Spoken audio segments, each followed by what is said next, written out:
Welcome to YouTube channel Maharshi academy. Last हमने जो किए थे वो की थी ह्यूमन हेल्थ के बारे में। ह्यूमन हेल्थ के अंदर हमने वाटर किया था, वाटर के बाद हमने कंटामिनेटेड वाटर के बारे में किया था और उसके बाद हमने कंडीशन देखी थी जिसका नाम था ओबेसिटी। मैंने आपको स्टार्टिंग में दो कंडीशंस बताई थी, एक तो मैंने आपको बताई थी ओबेसिटी के बारे में और एक मैंने आपको बताया था ब्लड प्रेशर के बारे में। ब्लड प्रेशर हमने ओबेसिटी कर लिया था, ओबेसिटी के कॉजेस, ओबेसिटी के इफेक्ट सारे कर लिए थे। आज हम करेंगे ब्लड प्रेशर के बारे में। मैंने पहले भी आपको बोला था कि ब्लड प्रेशर थोड़ा सा इंपॉर्टेंट है और थोड़ा सा बड़ा भी है और उसमें से क्वेश्चंस आने के चांसेस 100% रहते हैं। तो हम आज करते हैं ब्लड प्रेशर के बारे में। देखो नाम से आपको पता चलता है ब्लड प्रेशर। प्रेशर किसका है? ब्लड का है।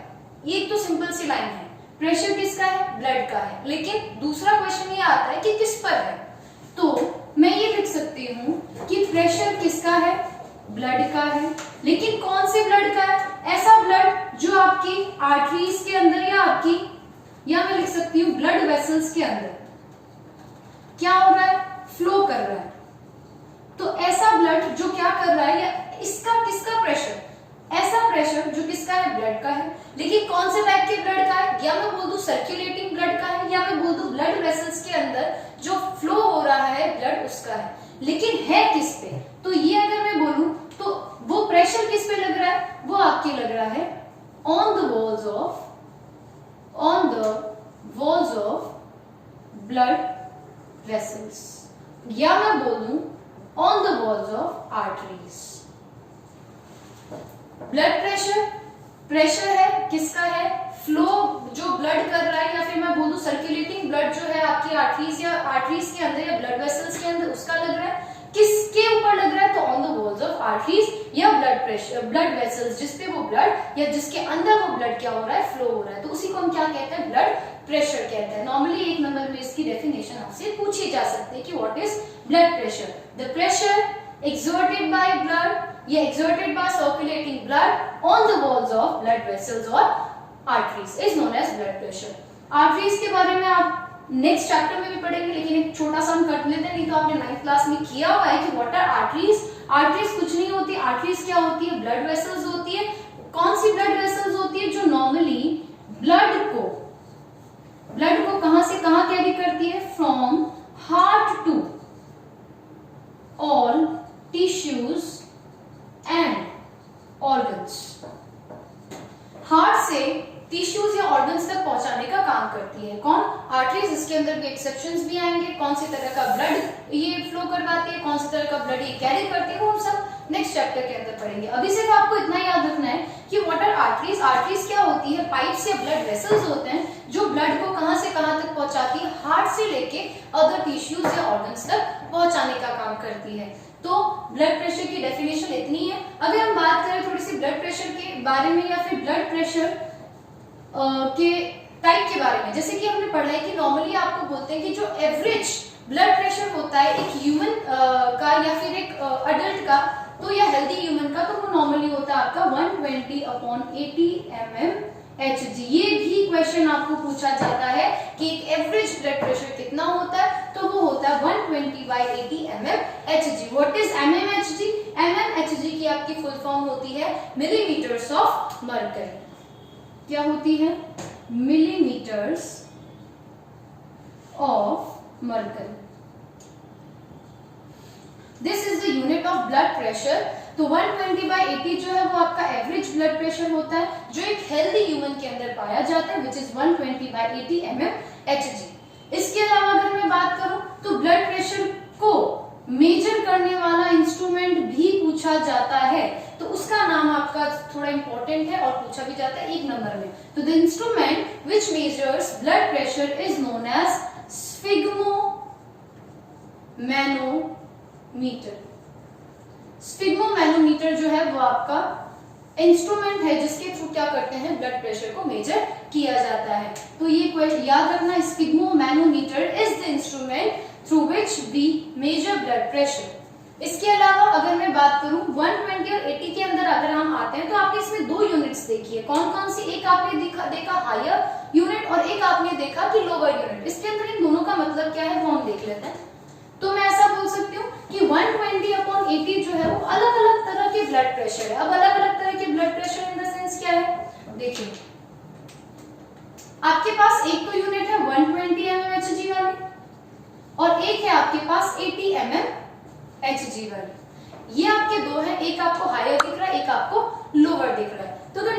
बात करें, सबसे पहले हम बात करते हैं हायर की 120 mm Hg की। तो इसको हम बोलते हैं systolic blood pressure and the 80 mm Hg जो होता है वो आपका होता है डायस्टोलिक ब्लड प्रेशर। इसके बारे में भी आपकी क्वेश्चन आते हैं एक एक नंबर में कि सिस्टोलिक ब्लड प्रेशर क्या होता है और डायस्टोलिक ब्लड प्रेशर क्या होता है। सबसे पहले तो आपने एक इसके बारे में देखा, that is systolic blood pressure is always higher than diastolic blood pressure. कहने का मतलब है सिस्टोलिक हमेशा हायर अमाउंट या वैल्यू में होता है और डायस्टोलिक ब्लड प्रेशर आपका हमेशा लोअर वैल्यू में होता है।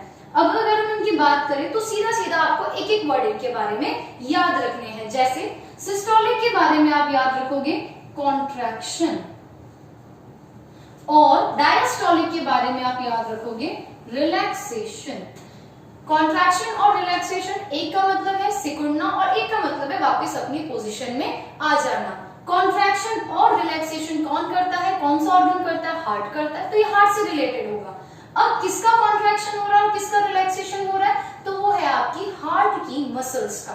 तो अगर आपकी हार्ट की मसल्स कॉन्ट्रैक्ट होती है और उस टाइम जो आपका प्रेशर होता है वही आपका क्या कहलाता है, सिस्टोलिक ब्लड प्रेशर। कुछ बुक्स में आपके कॉन्ट्रैक्शन ऑफ हार्ट मसल्स भी दिखाई देगा और कुछ बुक्स में आपका कॉन्ट्रैक्शन ऑफ लेफ्ट वेंट्रिकल भी दिखाई देगा। दोनों ही आपका सही है। आप बोल सकते हो द कॉन्ट्रैक्शन या the pressure which is exerted by the contraction of left ventricle और the contraction of heart muscles. तो दोनों ही एक ही बात है, उन दोनों को हम क्या बोलते हैं, systolic blood pressure which is always higher. Next अगर हम बात करें डायस्टोलिक की, तो मैंने आपको पहले इसका वर्ड बता दिया विच इज रिलैक्सेशन। वही बात है, किसका रिलैक्सेशन होगा, तो वो आपका होगा ऑफ लेफ्ट वेंट्रिकल या फिर हार्ट मसल्स। ये दोनों ही आप नेम यूज कर सकते हो। कॉन्ट्रैक्शन और रिलैक्सेशन का ध्यान रखिएगा कि डी आर आप इससे याद रखिएगा कि इस एक तो आएगा आपका डी आर और एक आएगा आपका S C. S C means systolic blood pressure with contraction and the DR is diastolic blood pressure with the relaxation। इन दोनों की मैंने आपको वैल्यूज बता दी है। इसके अलावा अगर हम बात करें सिस्टोलिक और डायस्टोलिक ब्लड प्रेशर के बाद हम बात करते हैं, ये नॉर्मली आपके एक एक नंबर में ही, यहाँ तक अभी जो भी आपने पढ़ा वो सारा एक एक नंबर में पूछा जाता है। जैसे what is blood pressure, what is the average blood pressure of a human body या फिर of a healthy person which is 120/80 mmHg। mmHg क्या होता है, तो मिलीमीटर्स ऑफ मर्करी। इसके अलावा अगर मैं बात करूं कौन सा इंस्ट्रूमेंट है, दैट इज स्फिग्नोमैनोमीटर। इसके अलावा सिस्टोलिक ब्लड प्रेशर और डायस्टोलिक ब्लड प्रेशर के बारे में भी आपको अलग अलग पूछा जा सकता है। अब हम बात करते हैं कुछ कंडीशंस की। इसके अलावा एक क्वेश्चन और है आपका विच इज एक लाइन का ही है जिसमें आपको 1733 ये ईयर है, ये सन है, 1733 के अंदर फर्स्ट टाइम बीपी को मेजर किया गया था। 1733 के अंदर फर्स्ट टाइम बीपी को मेजर किया गया था। पूछते हैं किसने किया गया था, तो वो था हॉर्सेस के अंदर किया गया था। किसने किया था वो भी इंपॉर्टेंट है, विच इज स्टीफन हेल्स। ये आपका एक नंबर में पूछा जा सकता है कि सबसे पहले किसके अंदर ब्लड प्रेशर को मेजर किया था। तो 1733 के अंदर फर्स्ट टाइम स्टीफन हेल्स ने हॉर्सेस के अंदर ब्लड प्रेशर को नापा या मेजर किया था। अब हम करते हैं कंडीशंस के बारे में। आपकी कंडीशंस जो है वो दो ही है, वो भी इससे रिलेटेड ही। नॉर्मली अभी आपने जस्ट पढ़ा है कि आपका जो एवरेज जो रेंज होता है या फिर एवरेज जो ब्लड प्रेशर होता है एक ह्यूमन का, वो आपका होता है 120/80। बट अगर किसी भी ह्यूमन का जो आपका ब्लड प्रेशर है अगर नॉर्मल रेंज से हाई चला जाए या नॉर्मल रेंज से नीचे आ जाए, तो उसमें दो कंडीशंस होती है आपकी। तो वो हम कंडीशंस देखते हैं। एक है आपका hypotension and the second one is hypertension. Hypotension and hypotension, और सिंपल लैंग्वेज में इनका टर्म यूज करूं तो that is hypo, that is low BP and high BP. ये तो ऐसी टर्म्स है जो नॉर्मली हम अपनी डेली लाइफ में यूज करते हैं कि लो बीपी है और हाई बीपी है। बट इनका अगर दूसरा टर्म देखें that is hypotension and hypertension. मैंने आपको हाइपो और हाइपर का मीनिंग भी बताया था। Hypo means low and the hyper means high. High BP and low BP की बात करें तो लो बीपी के अंदर सबसे पहले हम देखते हैं लो बीपी क्या है। नाम से पता चलता है ब्लड प्रेशर जो नॉर्मल रेंज से नीचे चला जाता है उसे हम लो बीपी या लो ब्लड प्रेशर बोलते हैं। नॉर्मली इससे होने वाले जो इफेक्ट्स है वो क्या क्या हो सकते हैं, जैसे ब्लड जो है वो एडिक्वेट अमाउंट में या एनफ अमाउंट में वाइटल ऑर्गन्स तक नहीं पहुंच पाता है। वाइटल ऑर्गन्स बोल दो या इंपॉर्टेंट ऑर्गन्स बोल दो, एक ही बात है। For example brain, kidney. इसके अलावा अगर वाइटल ऑर्गन्स के अंदर हम बात करें तो वाइटल ऑर्गन्स तक लो बीपी होने के कारण या लो ब्लड प्रेशर होने के कारण ब्लड जो है वो वाइटल ऑर्गन्स तक नहीं पहुंच पाता इनफ अमाउंट में, जिससे ये ऑर्गन्स जो होते हैं वो परमानेंटली डैमेज भी हो सकते हैं और इवन डेथ भी हो सकती है किसी किसी सिचुएशन में। तो लो बीपी के बारे में आपका इतना ही है कि व्हाट इज लो बीपी। तो नॉर्मल रेंज से जब नीचे चला जाता है ब्लड प्रेशर का वैल्यू तो उसे हम लो बीपी या फिर हाइपोटेंशन कहते हैं। अगर हम बात करें कि इससे क्या हो सकता है, इससे क्या हार्मफुल जो है इफेक्ट है वो क्या है, तो वो एक ही है कि वाइटल ऑर्गन्स तक ब्लड प्रेशर या ब्लड जो है, क्योंकि ब्लड प्रेशर लो होता है तो उससे ब्लड जो है वो इनफ अमाउंट में कहां तक नहीं पहुंच पाता, वाइटल ऑर्गन्स तक नहीं पहुंच पाता। और इस कारण वो वाइटल ऑर्गन्स आपका हार्ट हो सकता है, किडनी हो सकता है, इसके अलावा ब्रेन हो सकता है। बहुत सारे, नॉर्मली आपको पता है कि बहुत सारे आपके अंदर वाइटल ऑर्गन, सारे के सारे वाइटल ऑर्गन्स ही होते हैं, तो इनके अंदर नहीं पहुंच पाने के कारण ब्लड के अंदर ऑक्सीजन है तो ब्लड नहीं पहुंचेगा तो ऑक्सीजन भी नहीं पहुंचेगी और इस कारण क्या होता है, इनका परमानेंटली डैमेज हो जाता है या फिर डेथ भी हो सकती है। ये आपका इतना था हाइपोटेंशन। नेक्स्ट हम बात करते हैं हाइपरटेंशन की, which is more important than hypotension. Hypertension means high blood pressure, hypertension और हाई बीपी। हाई बीपी नाम से पता चलता है अगर ब्लड प्रेशर नॉर्मल रेंज से ऊपर चला जाता है या हाई रेंज हो जाता है उसका, तो हम क्या बोलते हैं उसको, हाई बीपी और हाइपरटेंशन। अब वही बात, सबसे पहले देखते हैं इसके कॉज क्या क्या है कि हाइपरटेंशन या हाई ब्लड प्रेशर होता क्यों है। बहुत सारे, वैसे तो इमोशनली भी बहुत सारे रीजन है जो मेंटली होते हैं, जैसे एंगर, एंजाइटी, ये सब इसके, या फिर इमोशनल स्ट्रेस, ये सारे हाई बीपी के कॉजेस हैं। इसके अलावा अगर हम बात करते हैं that is fat rich food, ये आपका एक मेन है जो इसका कॉज है। जब हम फैट रिच फूड को कंज्यूम करते हैं तो उससे हमारी, मैं excess of fat of food की बात कर रही हूं कि अगर एक्सेस फैट रिच फूड अगर हम अपने अंदर कंज्यूम करते हैं तो हमारे ब्लड के अंदर किसका, कोलेस्ट्रॉल की जो अमाउंट होती है वो भी बढ़ जाती है। कोलेस्ट्रॉल नॉर्मली आपके लिए अच्छा होता है but there is bad cholesterol. Bad cholesterol कहां से आता है, ज्यादा फैट रिच या जंक फूड खाने से आपकी ब्लड के अंदर अगर कोलेस्ट्रॉल की लेवल ज्यादा हो जाती है तो उससे आपका जो कोलेस्ट्रॉल होता है वो, ये मान लो हमारी आर्टरीज है, आर्टरीज के अंदर ब्लड फ्लो कर रहा है, there is the flow in the arteries. अब आर्टरीज के अंदर ब्लड फ्लो कर रहा है तो ब्लड के साथ कौन फ्लो करेगा, कोलेस्ट्रॉल भी फ्लो करेगा। अब जब ये कोलेस्ट्रॉल फ्लो करता है, क्योंकि कोलेस्ट्रॉल की अमाउंट क्या है ब्लड के अंदर ज्यादा है, तो उस कारण आर्टरीज की वॉल्स पर कोलेस्ट्रॉल जो होता है वो इकट्ठा या जमा होने लग जाता है, लाइक दिस। ये आपका क्या है, कोलेस्ट्रॉल क्या है, कोलेस्ट्रॉल का अक्यूमुलेशन होने लग गया। अब नॉर्मल सी बात है, आपने पढ़ा है कि एरिया और जो प्रेशर होता है वो दोनों एक दूसरे के क्या होते हैं, इनवर्सली प्रोपोर्शनल होते हैं। जितना ज्यादा एरिया उतना कम प्रेशर, या जितना कम एरिया उतना ज्यादा प्रेशर। यहाँ पे हम बात करते हैं दो कंडीशन की, एक तो आपकी आर्टरी थी ये जिसमें आपका ब्लड फ्लो हो रहा था। अब ये आपका क्या है, एरिया ज्यादा है इसके कंपैरिजन में, इसका एरिया आप देख सकते हो कम है, इसका एरिया आपका ज्यादा है। तो मैं यहाँ लिख दूं, यहाँ पे एरिया आपका क्या है, कम, बट यहाँ पे आपका एरिया क्या है, ज्यादा। अब हम प्रेशर की बात करते हैं, एरिया कम है तो प्रेशर क्या लगेगा, ज्यादा, एरिया ज्यादा है तो प्रेशर क्या लगेगा, कम। लेकिन हम इस सिचुएशन में नॉर्मल प्रेशर की बात कर रहे हैं, जो आपका नॉर्मल ब्लड प्रेशर होता है उसकी बात कर रहे हैं।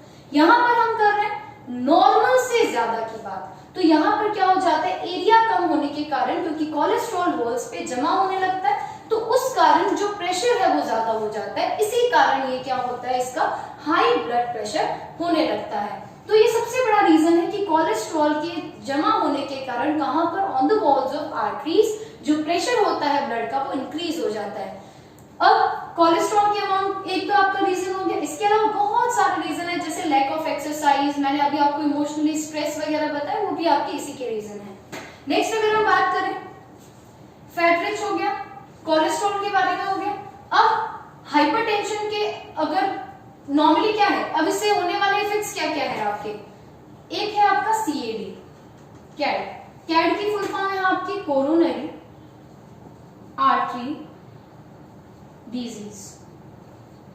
ये जो है ये इससे होती है जब आपकी कोलेस्ट्रॉल की वजह से, अगर आपका रीजन कोलेस्ट्रॉल है, किसका, हाइपरटेंशन का या हाई ब्लड प्रेशर का, तो उससे आपके किसके चांसेस बढ़ जाते हैं, CAD, कैड एक डिजीज है जो कोरोनरी आर्टरी डिजीज नाम से कहलाती है। ये आपके एक नंबर में क्वेश्चन पूछा जाता है, that is what is CAD. CAD की आपको फुल फॉर्म लिखनी है और किसके कारण होती है, दैट इज हाइपरटेंशन, और इसमें आप ये एक पॉइंट ऐड कर सकते हो विच इज कोलेस्ट्रॉल। नेक्स्ट हम बात करते हैं कि अगर हमें हाइपरटेंशन से ये आपकी जो बचाव है, जो प्रिवेंशन है, वो क्या क्या है, तो सीधा सीधा आपको पहला तो यही प्रिवेंशन दिख रहा है कि जिसको हाइपरटेंशन है या जिसको हाइपरटेंशन के रिस्क होते हैं तो उसको फैट रिच फूड कंज्यूम नहीं करना चाहिए। इसके अलावा एक्सरसाइज लेनी चाहिए। इसके अलावा एक मेन पॉइंट है जो आपको नोट करना है, that is calcium, magnesium and potassium, या फिर मैं बोल दूं फाइबर रिच फूड। ये आपका थोड़ा सा मेन पॉइंट है कि जिसको हाइपरटेंशन होता है या जिसको हाइपरटेंशन का रिस्क होता है उसको क्या करना चाहिए, तो उसको एक तो फैट रिच फूड को कंज्यूम नहीं करना चाहिए। इसके अलावा calcium, magnesium and potassium rich food को इनटेक या उसका ही कंजप्शन करना चाहिए। इसके अलावा फाइबर रिच का कंजप्शन करना चाहिए। इसके अलावा अगर मैं बात करूं तो हाइपरटेंशन से और क्या क्या हो सकता है, तो आपकी ओबेसिटी भी हाइपरटेंशन के कारण हो सकता है। डायबिटीज का भी इसके अंदर आता है कि डायबिटीज और ओबेसिटी ये जितने भी होते हैं ये भी आपके हाइपरटेंशन के ही कारण होते हैं। आज के टॉपिक में हम इतना ही करेंगे। ब्लड प्रेशर क्योंकि थोड़ा बड़ा था तो ब्लड प्रेशर ही आज करेंगे। ब्लड प्रेशर के अंदर हमने ब्लड प्रेशर की डेफिनेशन के बारे में पढ़ा, टाइप्स ऑफ ब्लड प्रेशर जैसे सिस्टोलिक एंड डायस्टोलिक के बारे में पढ़ा, किसकी वैल्यू हायर होती है किसकी वैल्यू लो होती है वो पढ़ा। इसके अलावा कौन सा इंस्ट्रूमेंट ऐसा है, कौन सा था, स्फिग्मोमैनोमीटर। ये क्वेश्चन इंपॉर्टेंट है कि which instrument measures the blood pressure, तो आपको लर्न रखना है, याद रखना है कौन सा है, स्फिग्मोमैनोमीटर। इसके अलावा हमने किया कि जो सिस्टोलिक और डायस्टोलिक होता है वो किस रीजन से हम उसको सिस्टोलिक और डायस्टोलिक बोलते हैं, एक था कॉन्ट्रैक्शन और एक था रिलैक्सेशन। उसके बाद हमने किया ये आपका नॉर्मल ब्लड प्रेशर था, लेकिन ब्लड प्रेशर की भी कंडीशंस हो सकती है, जैसे कभी ब्लड प्रेशर नॉर्मल रेंज से ऊपर चला जाता है जिसे हम हाइपरटेंशन कहते हैं, कभी ब्लड प्रेशर नॉर्मल रेंज से नीचे चला जाता है जिसे हम हाइपोटेंशन और लो ब्लड प्रेशर कहते हैं, और उसके अपने कॉजेस और इफेक्ट्स देखें। नेक्स्ट क्लास में हम करेंगे टॉक्सिक सब्सटेंसेस के बारे में। आपकी कोर्स के अंदर 4 टाइप्स ऑफ टॉक्सिक सब्सटेंसेस है जिनको हम नेक्स्ट क्लास में लेंगे।